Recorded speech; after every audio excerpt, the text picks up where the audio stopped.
everybody, welcome back to the WRESTLEDUDE YouTube channel, as here today we are going to be recreating the Fiend's mallet from the Firefly Funhouse, making it out of clay for some of our wrestling figures that I have here on the shelf, and we're going to be doing it with something called polymer clay. Now what polymer clay is, it's clay that you will make it into stuff, you put it in the oven, it hardens, and then you get to keep it. I've used it a lot, specifically for my human fall flat figurines that I have right here. They're all made out of polymer clay, and today we're going to be making the Fiend's mallet.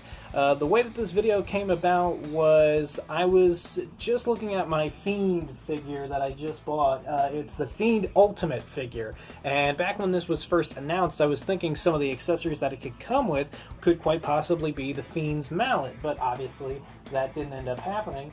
So I thought it'd be fun today to kind of show you guys how I'm going to make, or attempt to make, the Fiend's mallet. And what I'm using for scale here is actually one of Triple H's sledgehammers from his action figure that I have. So we're basically going to make the same sized handle here, same size, same shape, same length, so that way it'll fit into any of the figure's hands. I'll probably use it for my Firefly Funhouse Bray right here. And then I'm going to be using this kind of circular piece. I'm going to cut it into the right like diamond shape. We're going to make the big actually mallet part of the mallet. So for the inside, I'm going to be using some of this wiring. You can find this at any craft store.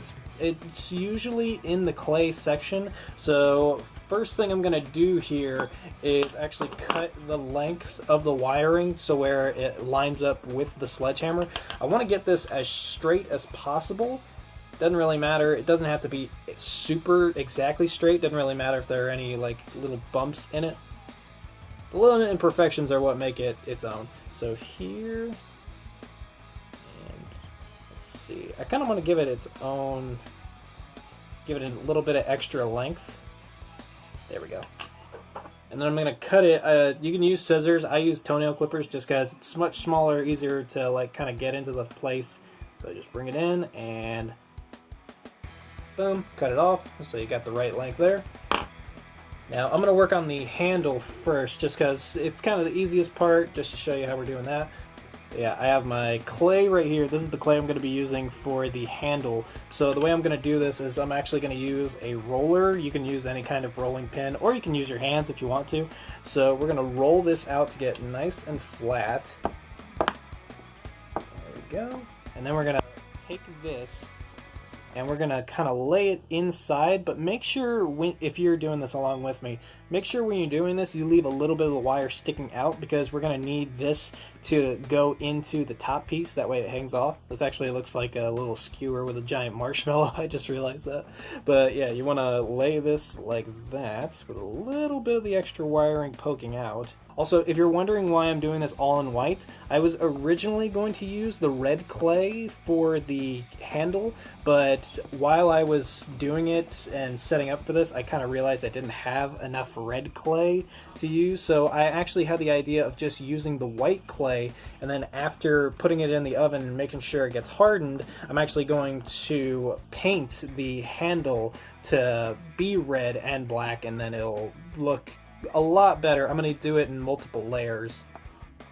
Okay, so we're back, and I have created the clay handle, so it's basically come out the same size. I added a little bit of extra length just in case, and I've kind of pinched it just so it can be a little bit smaller than the regular hammer. So this is going to go into the oven first, and we're going to heat it up, that way it's hardened, because if I do both pieces at the same time kind of connected, then this is kind of going to come out a little bit squiggly, because it's going to be lifted up because it has to be in the middle of the hammer. So kind of how this is elevated off the ground, if I did it in one piece like that, the handle would kind of slip to the ground. So I'm going to do the handle as one separate piece, and while that's cooking in the oven, we're going to work on this big piece right here.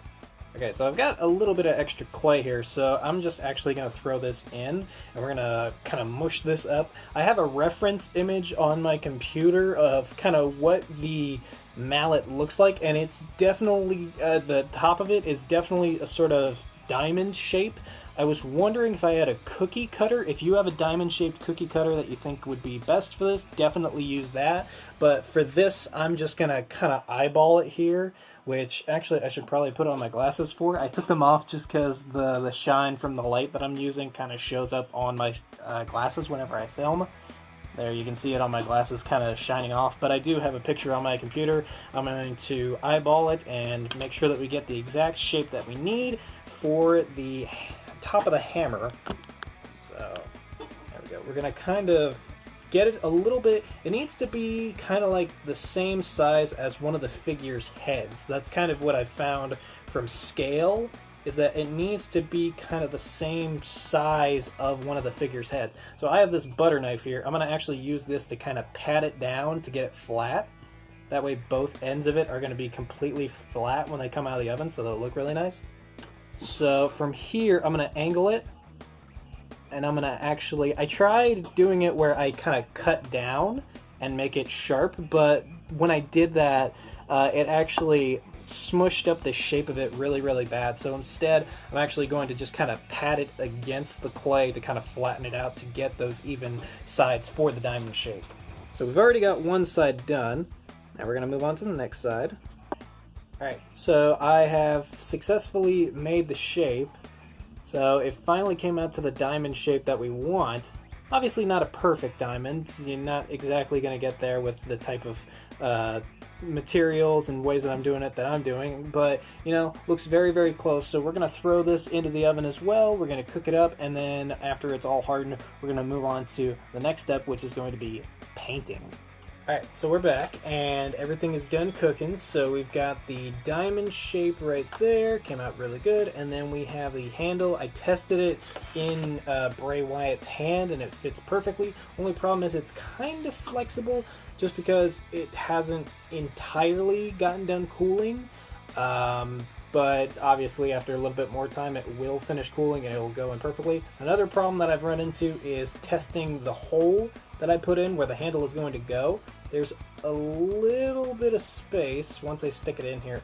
There's a little bit of space kind of right there where it'll stick out. The thing that I'm going to do for that is I'm going to take like a little bit of black clay when we're done painting, or probably before we like put it all together into one piece, and I'm gonna stick it around there. I'm gonna sculpt it up real nice. I'm actually gonna throw it back into the oven for a little bit, so that way it'll harden and it'll stick together in one piece. And I might add a little bit of super glue that just to make sure that it stays in one piece. But for now, I now have another picture of the mallet up. I have my red paint right there, so what I'm going to do is I'm going to go around and I'm going to paint this handle, and I'm going to go around and I'm going to paint all this. For the painting around this, I kind of need to map out the red lines and all that, so I have a pencil. I'm actually going to go around and I'm going to line out where I'm going to paint. So it might take a little bit of time, but for right now I am going to paint, and I will show you guys what it looks like once we're done painting and once the paint is completely dried.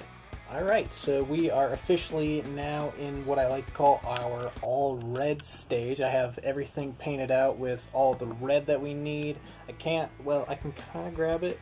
So that's the handle now all painted red. That's still waiting to dry, as is the actual mallet piece, which I just finished painting all the red lines on. And these will be outlined in black just as soon as the red paint is done drying. The next step is going to be waiting for the red paint on the handle to dry. And then I need to do these like black swirling lines. And then towards the end of it, a little bit of like the handle that's actually going to be grabbed needs to be blacked, as does the top where it's going to connect into the actual big mallet piece at the end of it. So I'm going to wait for this to dry, then we're going to go into that next painting step. Alright, so we're back. Quick little update. So I painted all the stripes on this. Obviously the stripes at the top are a little bit more closer together than the ones at the bottom. That was just because I couldn't really work out the spacing, so that's going to be a little bit messed up, but hey, you know, it makes it unique. We'll say that just to save me some self-pity. But as for the top piece, I went a little bit further. I did the black lines, but I also did, as you can see, the little yellow dots that have like a little bit of black inside of them. Now the next step is to actually paint the face. That's actually supposed to be like a little cartoonish version of the Fiend's face on either side. So what I'm going to do right now is I have yet another reference photo up here on my computer that I'm actually looking at, and I'm going to take this pencil and I'm going to lightly trace out the outline of where the face is going to be. And then I'm going to paint one side, I'm going to wait for it to completely dry, and then we're going to paint the other side, and then we're going to move on to the final step. So I will see you guys here in a second once both sides are painted and dried. Alright, so here we are. We are pretty much completely done. So there is that handle, I already showed you that. And now here is the completed and finally completely dried head of the mallet, I would say. There's side 1 face of the Fiend, and then there's side 2.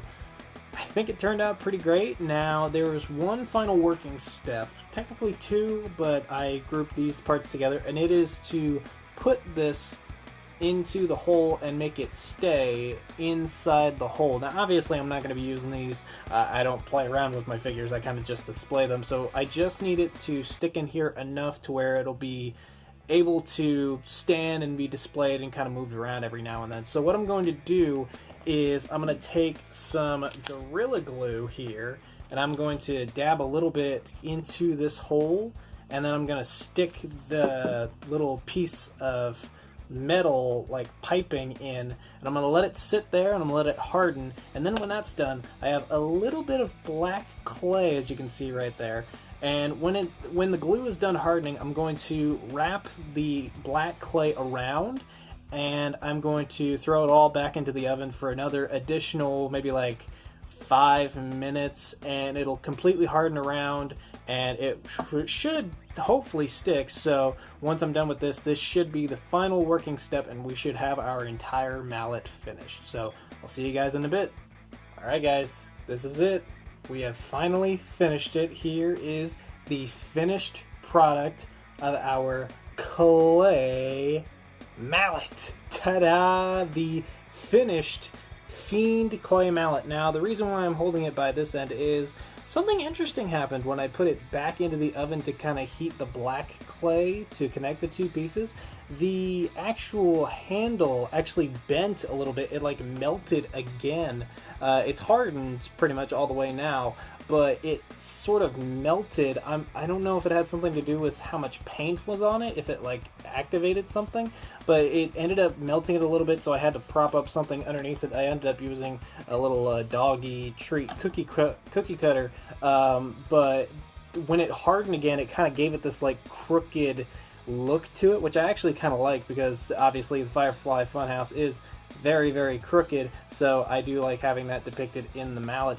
But as you guys can see, the painted sides of the head of the mallet, and you got the little swirls on that, and then you see the black clay has pretty much hardened around this. I'm just holding it by this just because I want to get this part filmed.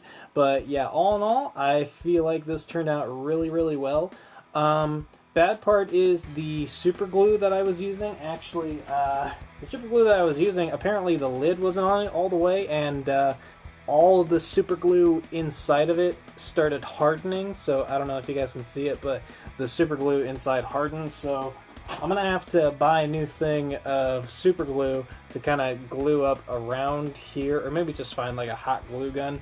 But either way, I'm gonna take a hot glue gun or some super glue, and I'm gonna glue around the black clay, so that way it adds it just strengthens it more. But as you can see, with it like next to Bray, it definitely looks really, really good. I don't know if I can, I'm worried if I put the handle in his hand, if it's gonna mess it up at all. Ooh, actually that's interesting. Apparently when I put it back in the oven as well, it kind of misshapen the handle at the end. It kind of made the end of it droop, so it's actually a little bit too thick to fit into his hand, so I might need to trim that down just a little bit in due time. But I wonder if I can at least get this kind of shape or kind of set up correctly here. Yeah, there we go. Yeah, that's a nice pose. There we go. All right, yeah, check that out. We got Firefly Funhouse Bray with his mallet. All he's missing is the red face paint and the red nose, and then he can go on smashing Ramblin' Rabbit. Or you've got the Fiend here with his championship, getting ready to face Seth Rollins inside Hell in a Cell and quote-unquote impale Seth Rollins with the mallet, so that looks really great. This, I feel like, it turned out great, and it looks great next to the characters. I'm really glad that I actually decided to do this project. Like I said, one of the reasons was I wanted to have the Fiend mallet accessory for my figures here to display, but also it was because I really do like working with clay. I haven't done it in a while, and I thought this would be a fun little project to do. So let me know in the comment section below what you guys thought, but I thought this would be a nice little thing. Let me know what you think. Do you think it turned out pretty good? If you want to do this on your own, make sure you follow the steps. Make sure you have adult supervision if you need it. But thank you guys for watching, and I will see you guys later.